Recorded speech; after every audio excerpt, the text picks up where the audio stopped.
조수진 국민의힘 의원이 지난 총선 당시 재산을 11억 원이나 고의로 축소해 신고했다는 의혹이 불거졌습니다.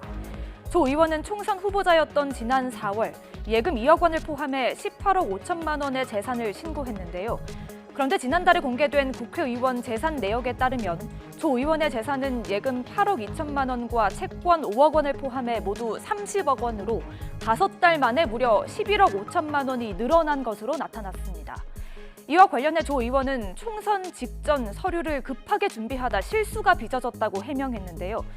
하지만 김용민 더불어민주당 의원은 11억 원을 실수로 누락했다는 해명을 수긍할 사람이 얼마나 되겠느냐면서 고의 누락 의혹을 제기했습니다.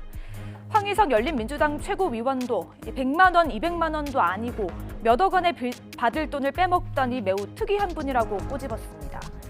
공직선거법상 재산을 허위로 기재하면 5년 이하의 징역 또는 3천만 원 이하의 벌금에 처하게 되는데요. 파문이 커지자 중앙선거관리위원회도 조 의원의 재산 고의 누락 의혹에 대해 사실관계 확인에 나섰다고 밝혔습니다.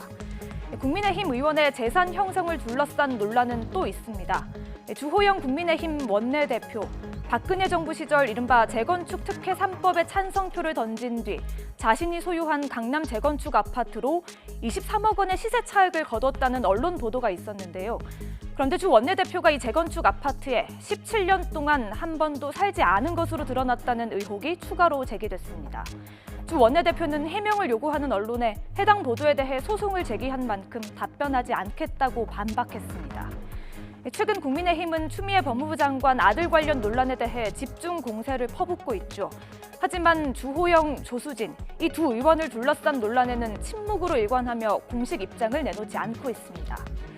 조수진 의원이 동아일보 재직 시절에 쓴 기사입니다.